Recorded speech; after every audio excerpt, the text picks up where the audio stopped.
Hey everyone, welcome back to Active Mobility Online with me, Coach Garrett. Standing, aka the most important athletic position, part 2 drills. Point of fashion today, I'm wearing all black because it's just bleak right now. Okay, so we're going to talk about some drills. If you look back to the squat video, I talked a little bit about this, but just thinking about practicing that bracing sequence, getting into what is known as brace neutral, which is, again, we're not looking for a straight spine. We're looking for those curves in the spine, so a little bit of curve in the low back, a little bit of curve in the upper back, not hyper curved in the low back, not collapsed through the upper back, but neutral, and we're looking at braced, meaning tightening in around those positions to be able to hold it steady as we do our movements. So the main part of these drills is practicing getting into brace neutral, and then challenging your ability to hold brace neutral while you move. What that's going to do is allow you to be intentional about moving. We want to move at the hips and shoulders primarily during exercise and not accidentally be moving through the spine when we don't need to. So first thing is just practicing the bracing sequence. So you can do this as often as you want. It can be a good warm-up for your brain to kind of get you into that practice. So again, feet forward, stretch up tall.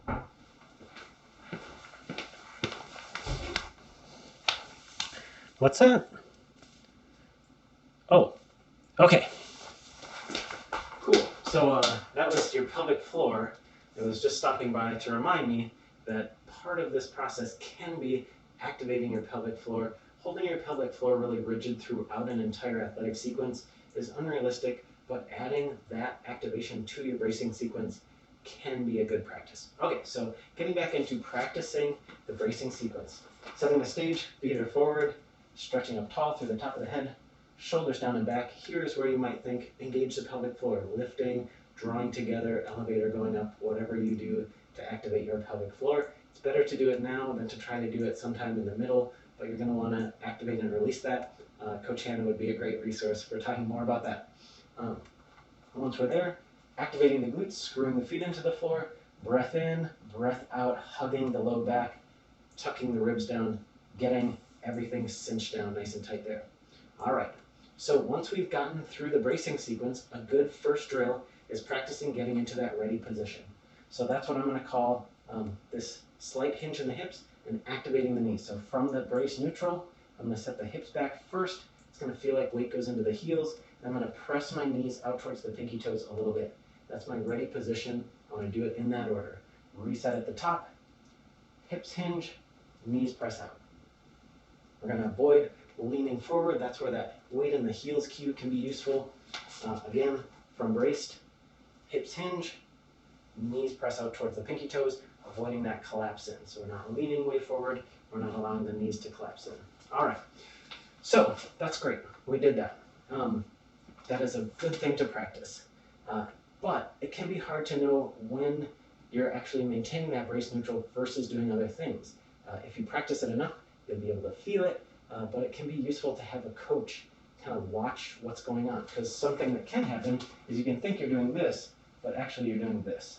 You're leaving the upper body, the chest here, and you're allowing the spine to move when you really want to be isolating the movement in the hip. So enter the Lie Detector. You can do this with any sort of stretchy band or even a not so stretchy rope and any sort of straight pole, a PVC, a broomstick. This is some sort of remnant from a Halloween costume, but it's going to work. So first thing we're going to do is get the band tight around our midsection. So I'm going to stretch this out, tie it in on itself, just so that it's snug, and it will hold my stick. So from there, I'm going to lower this in and get it so that it's touching just below my tailbone, in between my shoulder blades and the back of my head. So right from here, I can go ahead and do that bracing sequence, glutes, front, making sure my chin is back a little bit, stretched up nice and tall, so I can feel the contact here between my shoulder blades and at the back of my head. Now, if I try to do that ready position, I can feel if I move at the hips and then at the knees, versus if I set my hips back, it comes immediately off of my shoulder blades. If I collapse forward, it comes off the back of my head. If I collapse forward in a different way, it comes off my tailbone. So I want to maintain those 3 points of contact. So just getting into this ready position, or from the brace neutral into the ready position, is a great drill. That's going to be how you start your deadlift. It's going to be how you start your squat. And so it's a really good way to make sure that you're setting up properly and then you're initiating the movement well. We can do some other things, but basically you can think of this lie detector as your personal braced neutral coach. Maybe you want to work with this on at your standing desk for a while and just see like how long it takes you to end up like this. You'll feel it pretty quickly as you change that position from that optimal brace neutral. So ready position is great. You can also do a good morning. So again, butt tight, front tight. From that ready position, continuing to just move at the hips in a good morning. And here you'll be able to feel how far you can go before you maybe start to round and something comes off. I would say do these nice and slowly so that you can feel when the change happens. If you're going kind of quickly, you might get somewhere and notice that it's changed, but you won't really notice when it changed. So some good mornings from that ready position. You can do a full squat. So again, set up in your brace neutral,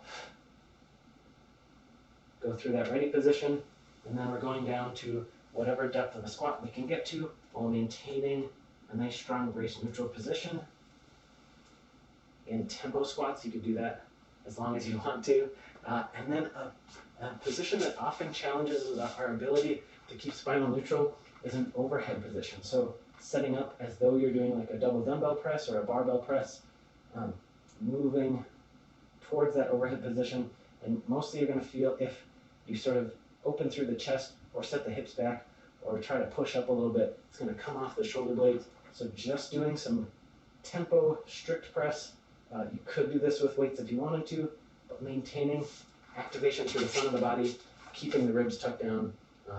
The lie detector will teach you all about it. So look for the notes to have some idea of how many of those to do. This is a great practice to improve your ability to stand with a brace neutral spine. Mobility coming up next.